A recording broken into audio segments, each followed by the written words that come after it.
خوفناک یہ خبر ہے براڈ شیٹ رپورٹ پر بیوروکریسی کے حوالے سے کہ عدم تعاون کی کلی کھلی ہے۔ بیوروکریسی نے ریکارڈ چھپانے کی کوشش کی ہے، ریکارڈ کو کئی محکموں حتیٰ کہ دوسرے بر اعظم تک بھی غائب کر دیا گیا ہے۔ حکومتی اداروں کے عدم تعاون پر موہن داس گاندھی کو فخر محسوس ہوگا، یہ رپورٹ میں لکھا گیا ہے۔ یہ بڑی عجیب و غریب معاملات ہے کہ جو بیوروکریسی جس کے پاس سارا ریکارڈ ہے، اس کے ہاتھ سے دستخط، اس کے ہاتھ اور ان کی سیف الماریوں تک وہ فائلیں اور وہاں سے وہ غائب ہو جانا معاملات۔ اور یہ کمیشن رپورٹ جو ہے یہ حکومت نے اس لیے بنائی کہ تمام تر چیزیں سامنے آئیں۔ تو یہ لغاری صاحب، یہ جو چیزیں ہیں براڈ شیٹ کمیشن کے حوالے سے جسٹس عصمت سعید نے جو بات کی، اور ساتھ میں انہوں نے یہ لکھا کہ جب رپورٹ مارگلا کے دامن میں بیٹھ کر لکھ رہے ہیں تو گیدڑ جو ہیں ان کی موجودگی بھی وہاں ہوتی ہے، اور گیدڑ بھبکیاں مجھے کام کرنے سے بھی نہیں روک سکتی ہیں۔ تو اس کا مطلب ہے کہ یہاں بیوروکریسی نہیں چاہتی کہ ماضی کے اندر جو کچھ فراڈ، جو کچھ معاملات ہوئے ہیں وہ کسی طرح سے سامنے آئیں، کیونکہ اس میں پھر سر فہرست جنہوں نے دستخط کیے ہیں وہ بھی شامل ہوں گے، پھر جنہوں نے فوائد لیے ہیں وہ بھی شامل ہوں گے۔ اچھا، میں اس پہ ٹیک لے لیتا ہوں۔ سمیع ابراہیم صاحب سینئر تجزیہ کار ہمارے ساتھ موجود ہیں۔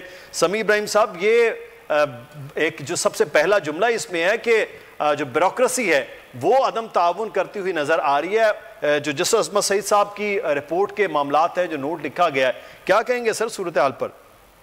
دیکھیں، بات یہ ہے کہ جو عمران خان صاحب بات کرتے ہیں وزیر اعظم پاکستان کے میں مافیا سے لڑ رہا ہوں، تو جو مافیا ہے وہ کوئی صرف سیاستدانوں کی نہیں ہے، وہ بیوروکریٹس کی بھی ہے۔ اور یہ جسٹس عصمت سعید کی جو رپورٹ ہے وہ بالکل اس نے واضح کر دیا کہ ایک اگر حکومت ایک کمیشن بناتی ہے تو اس کمیشن کے جو سپریم کورٹ کے جج ہیں سابق، اس کے ساتھ بھی بیوروکریسی تعاون نہیں کرتی۔ تو اس سے آپ کو اندازہ ہوگا کہ پرائم منسٹر عمران خان کی مشکلات کیا ہیں اور اس حکومت کی کیا مشکلات ہیں، کس کس لیول پر یہاں پر پرابلمیٹک ہے۔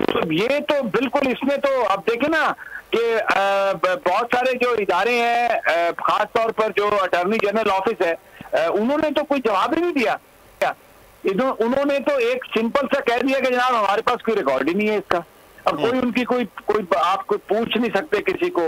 یہ جو اتنی پیمنٹس ہوئی، اتنا پاکستان کی بدنامی ہوئی، اور پھر یہ احتساب کے عمل کے نام پر اتنا، اور ایک اور جو زبردست بات ہے اس کی کہ وزیر اعظم نے کچھ نہیں چھپایا، جیسے پہلے شوگر مافیا کے حوالے سے اور بھی بہت ساری چیزوں کے حوالے سے پرائم منسٹر نے کبھی بھی کچھ چھپایا نہیں، اور اس رپورٹ کو اس کو بھی پرائم منسٹر نے کہا کہ اسے پبلک کریں۔ تو یہ لیکن بے بس ہے حکومت، نظر آ رہا ہے بالکل جو بیوروکریٹس ہیں یا جو دوسرے سیگمنٹ آف سوسائٹیز ہیں، پچھلے 30 سال میں یہاں پر سیاست کے نام پر لوٹا گیا ہے، ایک دوسرے کی حمایت، اور یہ کہا گیا کہ یہ خود ٹھیک کر لیں گے۔ مجھے یہ بتائیے کہ بہت سارے معاملات ہیں، کہا جاتا ہے جی کہ پارلیمنٹ خود ان کو ٹھیک کر لے گی۔ بھئی جو پارلیمنٹ سے ریلیٹڈ ہیں، جس میں پارلیمنٹیرین کا مستقبل وابستہ ہے، ان کی کرپشن سے وابستہ چیزیں ہیں، وہ تو ایک کلب کی طرح ایکٹ کریں گے۔ وہ کیوں کوئی ایسا سسٹم بنائیں گے جس سے کسی کو کوئی سزا ملے گی؟ وہ تو اپنے آپ کو پروٹیکٹ کریں گے۔ This is what they are doing. اور جو ان کو ہٹانے کی بات کرتا ہے، اس سسٹم کو، اسٹیٹس کو کی دور کرنے کی بات کرتا ہے، تو بیچ میں ایجنسیاں آ جاتی ہیں۔ سب ایجنسیوں کی پیداوار ہے۔ پچھلے 70 سال میں بڑے نام پاکستان کی سیاست پر چمکتے رہے اور اب بھی چمک رہے ہیں۔ ان کی پرورش ایجنسیوں نے ہی کی ہے۔ زندگی کے ابتدائی دور میں یہ انہی کی آغوش میں آنکھیں انہوں نے کھولی ہیں سب نے، لیکن اب وہ سارے کے سارے اس وقت پاکستان کی جو حالت انہوں نے بنائی ہے، کوئی اس کی رسپانسبلٹی لینے کی بھی لیے بھی تیار نہیں ہے۔ اچھا سمیع صاحب، یہ اس میں جو چیزیں سامنے اس رپورٹ میں کچھ ابھی ابتدائی طور پر جہاں میرے پاس جو ٹکرز ہیں اس میں ابتدائی طور پر جو چیزیں آئیں کہ یہاں تو ریکارڈ غائب ہوا ہے، بر اعظموں تک یہ ریکارڈ بھی غائب ہو گیا، یعنی کہ دوسری جگہوں سے بھی۔ تو یہاں پر افسر شاہی، سرخ فیتا جسے ہم لفظ استعمال کرتے ہیں، یہ کارٹل، پھر سیاستدان اور وہ تمام لوگ جنہوں نے اس سے فوائد حاصل کیے یا جو بالواسطہ بلا واسطہ اس طور سے جڑے ہوئے تھے، پھر تو سر یہ عصمت سعید صاحب بیٹھے رہیں، ان سے جب تعاون ہی نہیں ہوگا تو پھر تو انتظار جو ہے وہ قیامت تک کے والے معاملات ہوں گے کہ کسی چیز کو سامنے لا ہی نہیں پائیں گے۔ وزیر اعظم چاہتے رہیں، کہتے رہیں، لیکن حقائق اسی طرح سے چھپائے جاتے رہیں گے، وہ سامنے نہیں آ پائیں گے۔ پھر مجھے یہ بتائیں کہ جو ریکارڈ غائب ہوا تو کیا وہ کسی بیوروکریٹ سے ریلیٹڈ تو نہیں تھا نا؟ اس کا جو مین جو لوگ اس کے جو بینیفیشری تھے تو ڈیفینیٹلی وہی اس کے پیچھے تھے. بالکل. میں کسی کو یہاں پر ہم یہ نہیں کہہ سکتے کہ کوئی کسی نے جرم کیا ہے یا نہیں جرم کیا, کیونکہ جب تک کوئی عدالت کسی کو کنوکٹ نہ کرے ہم کسی کو مجرم نہیں کہہ سکتے. میں ایک براڈ بیس, میں ایک اوور آل بات کر رہا ہوں ہماری سیاست کی, اور یہ جو جسٹس عظمت سعید شیخ کی جو رپورٹ ہے کہ انہوں نے بڑا سمبولکلی اس میں کہا کہ گیدڑوں کی آوازیں آئیں, گیدڑ بھڑکانے کی بھی بات, اور شروع سے ہی جب وہ تھے تو اس وقت مسلم لیگ نون نے جس طریقے سے ان کو لتاڑنا شروع کیا تھا, تو وہ اب جو اصل جو معاملہ ہے پاکستان کا کہ جس بے دردی سے لوٹا گیا, اور وہ اتنا زیادہ مال ہے کہ ابھی مجھے کوئی ایسی صورت نظر نہیں آتی جس میں کوئی وہ مال مسروقہ کی واپسی ہو, لیکن کم از کم پاکستان کے لوگ یہ جو ساری چیزیں ہو رہی ہیں, ایک میسج تو ان کو جاتا ہے کہ خدا کے لیے آنے والے الیکشنز میں ان لوگوں کو ووٹ دیں جو کلین ہیں, جو بار بار چہرے بدل کے آ رہے ہیں, کبھی کسی کے دشمن. لیکن اس وقت یہ جو الائنس ہے پی ڈی ایم, میں ایک منٹ صرف لوں گا, یہ وہ لوگ ہیں کہ وہ ایک دوسرے کو غدار قرار دیتے رہے, جو ایک دوسرے کو چور قرار دیتے رہے, قسمیں اٹھا اٹھا کے کہتے رہے یہ لٹیرے ہیں.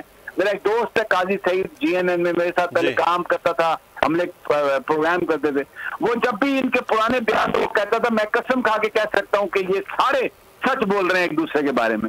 تو یہ پاکستان کا عالمی ہے. تو میں آپ کی بات سے متفق ہوں. باقی نذیر لغاری صاحب انتہائی محترم اور بڑے سینئر وہ پولیٹیشین وہ ہیں, صحافی ہیں, دیکھ چکے ہیں سارا کچھ.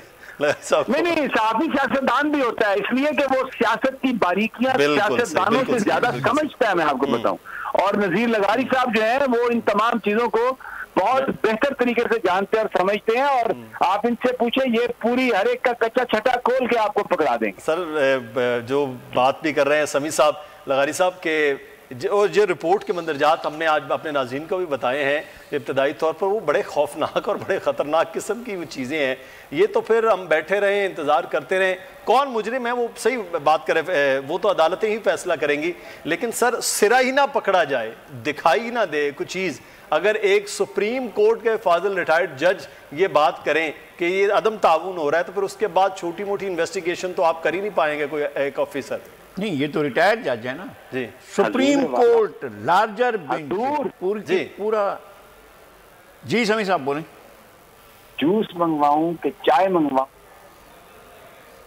سر میں یہ کہہ رہا ہوں کہ جو شیخ عظمت سعید تو سنگل رکنی بینچ, وہ جو کمیشن تھا اس کے پورے سپریم کورٹ کے لارجر بینچ نے, جس میں صرف چیف جسٹس نہیں تھے, باقی سارے جج صاحبان تھے, وہ کہہ چکے ہیں کئی دفعہ, نیب کی موت کا اعلان کر چکے, وہ سرکاری اداروں کی, ایف آئی اے کی, دیگر اداروں کی, ان کی تدفین کا بندوبست کرنے کے تک کا بات ہو چکی ہے.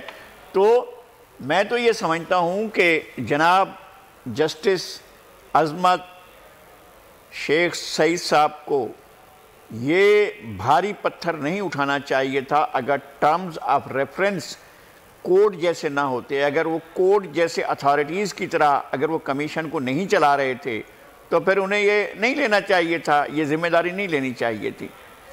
یہ اب تک جو کوئی سامنے آیا ہے, میں انتہائی عاجزی اور انکساری کے ساتھ بہت محتاط انداز میں یہ کہہ سکتا ہوں کہ شیخ صاحب نے سرکاری خرچ پر ایک افسانہ لکھا ہے, اور بڑا شاندار ہے, اور اس کا ڈکشن زبردست ہے, اور انہوں نے کہا کہ جو کچھ ہوا ہے اس سے تو موہن داس کرم چند گاندھی کی روح جو ہے وہ خوش ہوئی ہوگی, اور انہیں جو ہے وہ گیدڑوں کی آوازیں آتی تھیں, اور وہ گیدڑ بھبکیوں سے نہیں ڈرتے.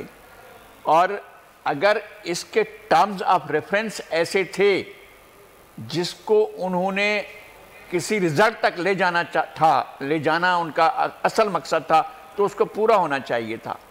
اگر ٹرمز آف ریفرنس ایسے نہیں تھے جس سے انہیں آزادی سے کام کرنے کا موقع ملتا, تو میرے خیال میں انہیں کمیشن کی سربراہی قبول نہیں کرنی چاہیے. سر یہاں تو معاملہ یہ ہے کہ سپریم کورٹ کے احکامات پر جو بنی تھی کمیٹی, وہاں پر بھی واجد ضیاء کے لیے بڑی مشکلات تھی, وہ نہیں چیزیں قابو کر پائے تھے, کبھی ایس سی سی پی میں, کبھی ایف آئی اے میں, کبھی وہاں, یہاں تو پھر ریٹائرڈ جج کے لیے تو پھر تو یہاں کچھ بھی نہیں ہو سکتا. جس کا جہاں پر جس قبضہ ہے وہ کر ہی نہیں پائے گا نا سر. انہوں نے نہیں کیا, وزارت خزانہ نے نہیں کیا, وزارت خارجہ نے نہیں کیا, آپ کے اٹارنی جنرل کمیشن کے آفس نے نہیں کیا, بیرون ملک آپ کے دفاتر نے کچھ نہیں کیا, کسی نے بھی کوآپریشن نہیں کیا, اور شاید جج صاحب نے بھی اسلام آباد سے باہر. میں ٹیک جماعتوں کے لے لیں کیونکہ بہت زیادہ ضروری ہے کہ وہ اس طرح سے جو ہے کیا سوچ رہے ہیں. رانا احسان صاحب سے پہلے, رانا صاحب آپ کی جماعت بہت